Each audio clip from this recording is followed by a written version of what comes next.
Halo semuanya, gua Brandon. Bu Angel. Jadi kita sepasang suami istri yang sering sekali mendapat pertanyaan tentang relationship. Nah, jadi kita memang udah buat beberapa video terkait dengan pertanyaan-pertanyaan yang masuk. Dan hari ini kita akan bahas mengenai wedding prep anti berantem. Nah, jadi banyak banget dari teman-teman atau orang-orang di sekitar itu yang ngerasa kalau wedding prep itu adalah salah satu hal yang krusial. Berat Karena, kali ya. iya, karena memang sering banget berantem. Kemarin untungnya selama wedding prep tuh semuanya lancar-lancar aja ya. Iya. Gak ada masalah yang berat ataupun yang membahayakan lah mungkin. Kita wedding prep itu sekitar 1 tahun dan tidak pernah berantem Ya. sih. We are very happy with our wedding, kira-kira Ya. kayak gitu. So first thing first, you need to have the right mindset. Jadi kita harus samain dulu nih pikiran kita nih. Kalau misalnya this is our day, it's not about the others. Jadi harus fokusnya tuh ke kemauan dan apa sih yang sebenarnya bikin kita berdua tuh happy gitu. Yang kita mau sebenarnya apa. Kebanyakan orang yang kita lihat itu ketika mereka prep weddingnya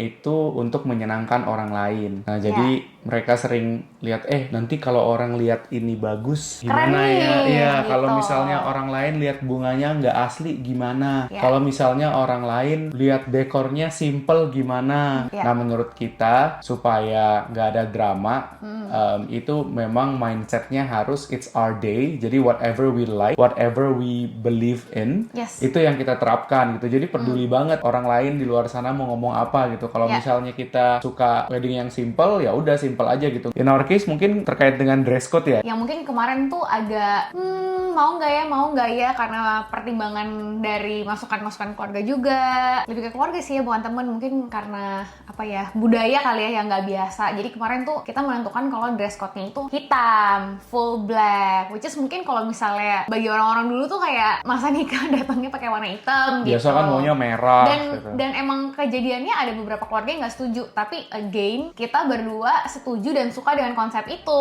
gitu. Menurut kita rapi aja dan kayak nggak menyulitkan juga karena semua orang aku yakin punya baju warna hitam, ya kan? Nah, jadi mungkin itu salah satu contoh aja sih, kira-kira gimana sih kita nerapin kayak, oh it's our day, it's not other people's day. Jadi banyak banget decision yang kita buat throughout the preparation. Ya.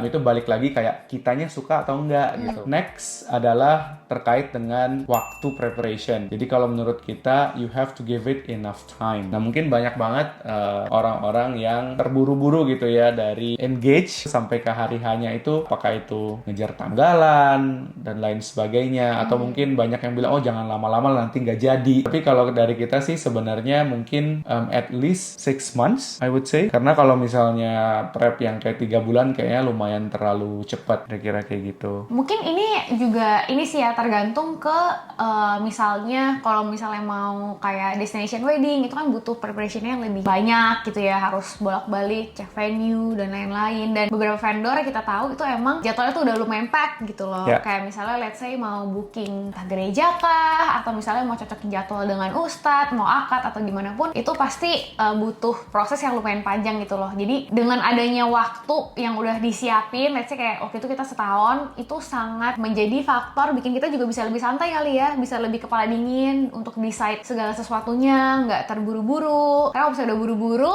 udah emosi, itu pasti akhirnya at the end jadi berantem lagi gitu loh. Iya, bahkan as simple as misalnya nanya-nanyain anggota keluarga bisa datang apa enggak. Ya, bener. Itu kan banyak yang Wah, di itu luar lumayan. kendali kita ya. Sebenarnya kan di luar kontrol kita Iya, ya. betul. Kapan mereka mau balas atau Bener, enggak. bener. Tapi kalau misalnya 3 bulan mungkin kita harus dapat balasannya in 2 week. Kalau misalnya kita punya 1 tahun waktu itu, kita tanyanya ya udah mereka mau balas sebulan lagi, 2 bulan lagi juga ya nggak apa-apa Iya, gitu kan. bener. Basically buffernya lebih banyak aja sih. Dan itu cukup membantu dalam proses preparation. Jadinya kita Bisa lebih santai juga lah. iya, jadinya kita keburu-buru. nggak pernah berantem karena masalah timeline sih. Cewek-cewek nih misalnya kayak fitting baju, misalnya kayak gitu, itu kan mau fitting berkali-kali sampai bener-bener fit banget dan lain sebagainya. Kalau punya 3 bulan ya mungkin di fittingan yang terakhir belum pas, terus jadinya pulang emosi, terus jadi dilampiasin ke suaminya, misalnya kayak gitu. Nah itu kan hal-hal seperti itu bisa diminimalisir kalau kita punya banyak waktu.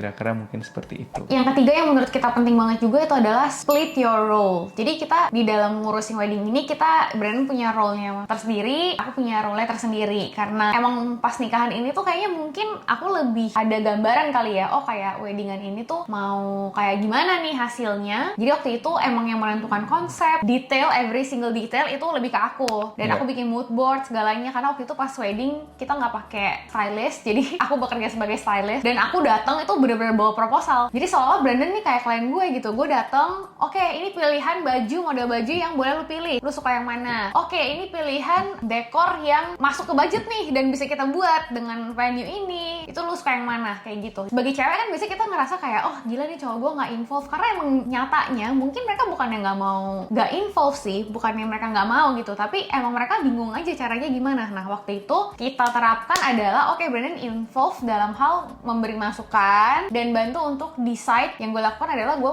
mengerucutkan apa yang gue suka. Habis itu ya udah dari yang gue suka ini, apapun yang lu pilih, gue akan fine with that gitu. Roleku sebenarnya cuman ya kasih advice kalau dia ada pertanyaan, dan kalau memang butuh decision making ya udah tunjuk aja satu, kira-kira kayak gitu sih. Tapi di luar itu udah nggak bisa lagi. Next, nah baru mungkin ini waktu itu mungkin inisiatifnya dari si Angel sih, karena kan tadi dia bakal yang ngedesign everything. Nah jadi di awal itu ya Angel tanya-tanya aku lah, kira-kira maunya itu gimana sih, dari mungkin jumlah packs-nya seperti apa, terus mau yang kayak glamour atau yang simple, are we doing kayak intimate wedding atau kita invite all parents money dan segala macam. Itu di awalnya itu mungkin aligning on the vision sih. Benar. Dan itu harus dari kedua pihak ya, maksudnya kayak Brandon agree, bener-bener 100% agree, oke, we do intimate wedding, atau kayak gue agree akan hal yang sama gitu. Karena kalau enggak di tengah, wah itu bakalan super kacau sih. Karena kalau di awal tuh kayak kita berdua udah decide, oke, 125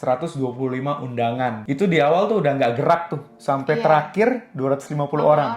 Actually kita nggak nambah sama sekali. Iya, kayak gambarannya kayak kita pengen yang lebih intimate, lebih simple. Itu semuanya benar-benar terlaksana gitu ya. Karena gue inget banget sih waktu yang kita align on the vision ini, awalnya tuh gue masih lumayan biasa ya cewek, kayak oke, gue pengennya tuh outdoor. Gue pengennya garden awalnya. Tapi melihat semua lah ya, semua faktor, kayak keluarga kita sama-sama kebanyakan tuh dari luar kota. Waktu itu kita nikah di Jakarta. Buat nikah di Jakarta aja tuh mereka udah harus terbang gitu loh. Jadi kalau misalnya harus destination lagi, itu akan sangat menyulitkan semua pihak. Jadi bijaksana aja sih kalau gitu, gue mikirnya kayak oke, yang bikin nyaman, yang gak akan di hari H tuh menambah-nambahin masalah, gak bikin gue sakit kepala tuh ya udah intimate wedding di Jakarta, indoor. Itu gue mulai lagi tuh cari kayak kalau indoor tuh bisa kayak gimana sih yang gue suka gitu. Baru dari situ Brandon ikutan milih juga. Jadi mungkin kita tekenin sih sebenarnya visionnya ya. Kalau detailsnya itu nanti pasti berubah-berubah lah while you guys doing preparation. Tapi misalnya kayak jumlah packs-nya mau gimana, terus apakah ini simple, atau mungkin yang lebih crucial lagi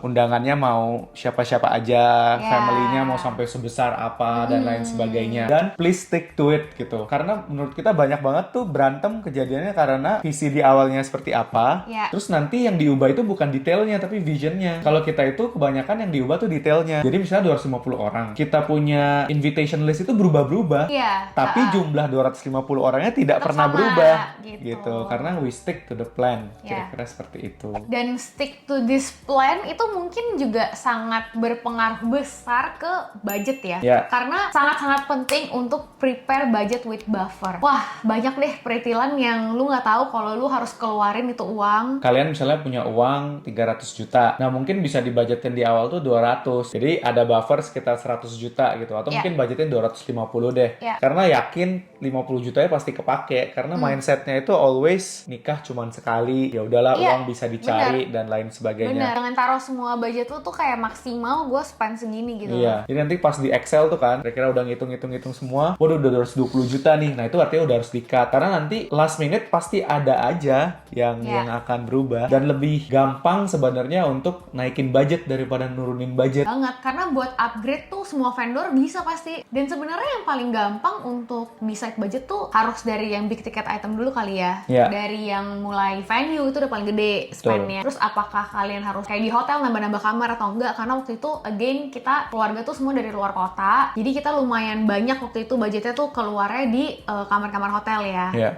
Karena kita akomodir dari sisi kamarnya. Habis itu dekor ya mungkin ya. Dekor. Waktu itu kita decide juga sebenarnya budget with buffer ini untuk big ticket item itu lebih baik kalian pikirin baik-baik deh. Soalnya gini, kalau misalnya kalian cut budget yang kecil-kecil, Nggak akan berasa-berasa nggak akan banget. berasa karena misalnya kalian cut budget di souvenir gitu ya. Oh, kurang 2 juta misalnya. Photo booth kurang 2 juta, Ya. kurang 2 juta. Nggak berasa sih. Itu nggak akan berasa. Tapi kalau misalnya dekor misalnya kayak gitu ya. Ya. Kalau misalnya kalian kurangin standarnya dikit aja, itu udah bisa langsung double digit iya, kurangnya. misalnya langsung kurang 20 juta, 30 juta. Nah, itu 30 jutanya bisa dipakai, bayangin untuk upgrade photo booth lah, bisa untuk Ya. upgrade souvenir lah, bisa untuk upgrade yang lain, Ya. kira-kira kayak gitu. Betul. Nah, mungkin next tipnya juga, ini benar-benar tips untuk supaya nggak ada drama ya.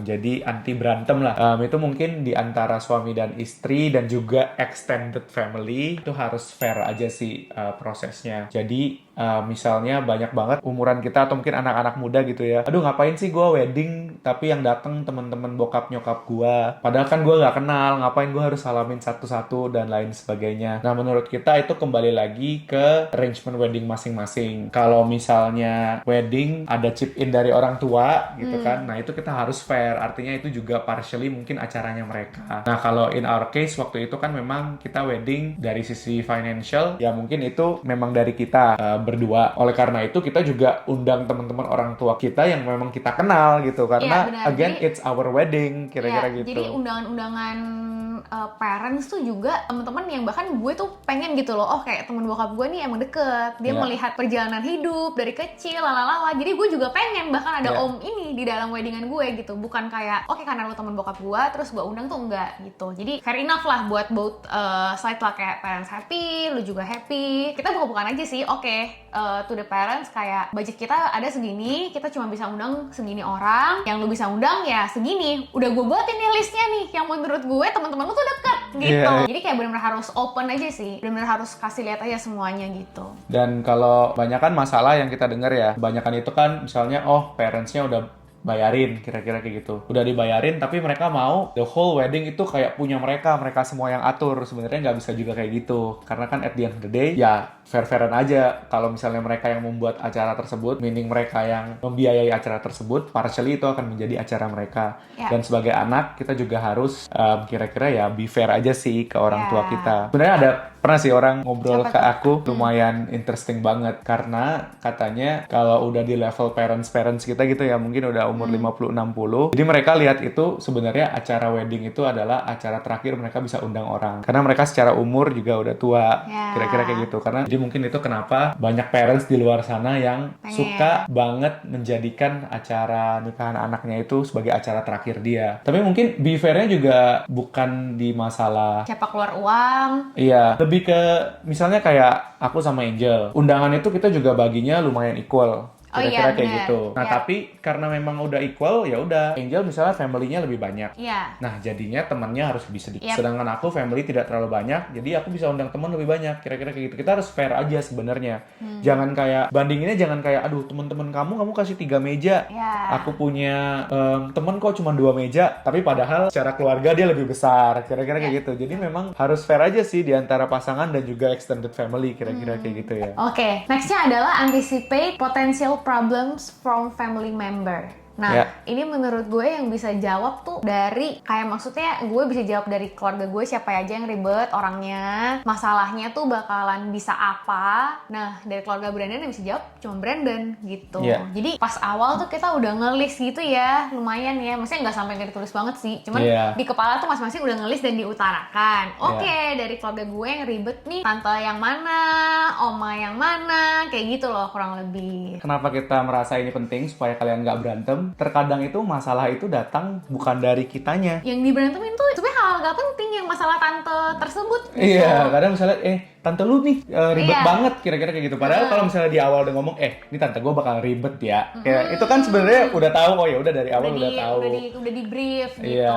Nah, jadi take time aja sih sebenarnya untuk brainstorm kira-kira Iya, family apa aja members nih? mana yang bakal ribet, yang kira-kira yang bakal diribetin apa, terus Iya. kira-kira di awal kita tanya dia dulu nih, atau kita misalnya make sure dulu nih kalau misalnya dia happy, kira-kira yang bakal dia ribetin itu sudah teraddress dengan baik di awal. Kira-kira seperti itu. Apalagi kalau misalnya itu adalah mama atau papa ya, maksudnya itu kan lebih penting lagi gitu ya. Iya. Misalnya let's say kayak punya parentsnya salah satu sisi tuh emang taat banget sama kayak budaya-budaya, atau mereka bener masih apa ya, masih totok banget gitu loh bahasanya. Iya. Ya kan, itu kan harus benar-benar diikutin gitu. Nah itu baiknya dari awal udah diomongin dulu, jadi juga nggak kaget gitu pasangannya. Jadi masalahnya menurut gue semua masalah tuh harus keluar dari mulut pasangan lu gitu. Jangan sampai kayak misalnya nih nyokap gue mau ngeribetin Brandon apa, jangan sampai itu tuh langsung keluar gitu loh. Itu menurut gue penting sih. Jadi kayak paling nggak di belakang tuh gue udah bisa ngomong dulu, oh mungkin mami bakalan bisa minta kamu ini nih nanti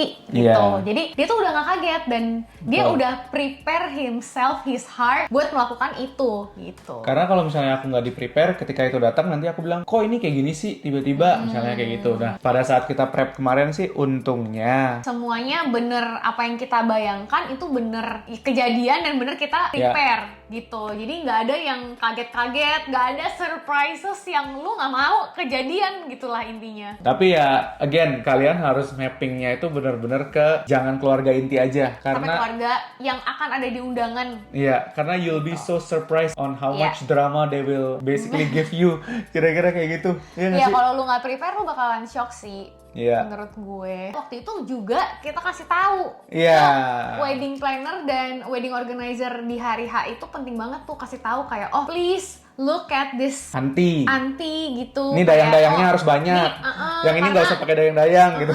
Karena yang ini agak ribet. Oh, Iya. yang ini dia suka nih kalau misalnya serve. Misalnya problemsnya waktu itu kita tuh keluarga kita dan teman-teman kita tuh banyak banget yang emang vegetarian, vegan. Nah itu kan juga bisa jadi another problem kalau misalnya kita nggak prepare atau kita kelupaan. Kayak orang datang ke nikahan lu terus lu lupa siapin makan vegan atau vegetarian, kan itu a big problem dan kayak nggak sopan gitu ya. Bahkan kadang kalau lu udah siapin pun terus bilang kok cuma tempe doang, kok cuma tahu doang, salah lagi gitu kan. Lu mesti punya apa ya, lu mesti ada backup plan lah, harus ada plan B for problemnya gitu. Jadi itu sih harus benar-benar pakai ditulis aja deh semua yang bukan masalah juga pakai ditulis dan disebutin. Jadi benar-benar transparan semuanya, Brandon tahu, gue juga tahu gitu. Tapi all in all sebenarnya all of this will require your maturity sih. Even on the day sih itu sangat-sangat banyak, apalagi super duper mudian ya orangnya ya. At that day aku benar-benar dari H-1 pokoknya gue udah taruh di mindset gue kalau misalnya oke, besok tuh adalah hari bahagia. No matter what happens, mau tiba-tiba tuh dekor ada yang jatuh, untungnya sih nggak jatuh ya. Maksudnya mau tiba-tiba ada yang jatuh ya udah lo ketawain aja gitu loh maksudnya. Karena kalau lo ketawa semua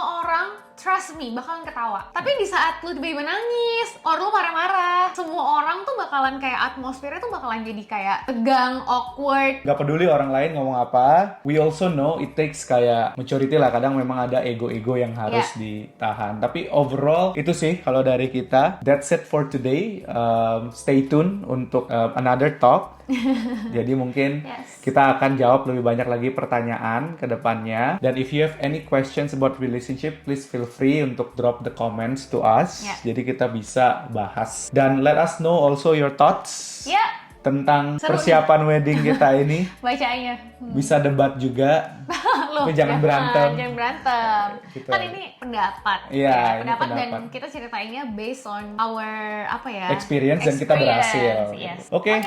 That's it. See you in the next video. Bye-bye.